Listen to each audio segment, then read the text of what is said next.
નમસ્કાર, હું TET pass ઉમેદવાર.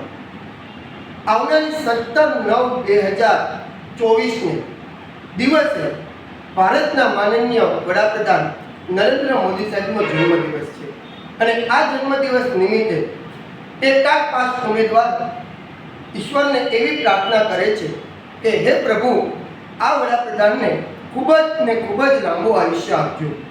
આ સાથે બીજું એ કહેવાનું છે કે ઘણા સમયથી ટેટ પાસ ઉમેદવાર આંદોલન કરી રહ્યા છે અને આ આંદોલન બાદ હવે છેલ્લો વાયદો અને છેલ્લું વચન એવું કહેવાતા શિક્ષણ મંત્રી સાહેબ પ્રફુલભાઈ પાનસુરિયા દ્વારા એવું નિવેદન આપવામાં આવ્યું છે કે 25/9 અમે જાહેરાત મૂકીશું હાયર સેકન્ડરીની.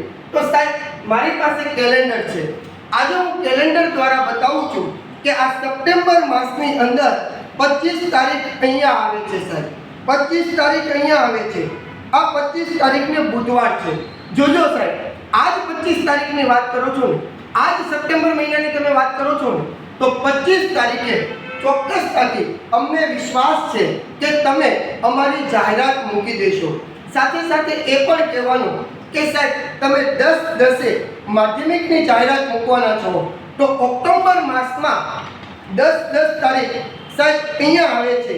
આ 10 તારીખની તમે વાત કરો છો ને, આ 10 તારીખે માધ્યમિકની જાહેરાત અને આ 25 તારીખે સાહેબ તમે આજ 25 તારીખે તમે ઉચ્ચતર માધ્યમિકની જાહેરાત સમયસર કરો.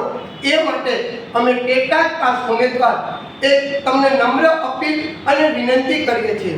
પણ જો સાહેબ આ છેલ્લો વાયદો, આ છેલ્લું વચન જો હવે તમે જાહેરાત સમયસર ન કરી તો અમે ફરી પાછા ગાંધીનગરની અંદર આવેદન આપવા માટે આવીશું અને ઉગ્ર આંદોલન કરીશું. પણ અમને અમારા શિક્ષણ મંત્રી ઉપર વિશ્વાસ છે.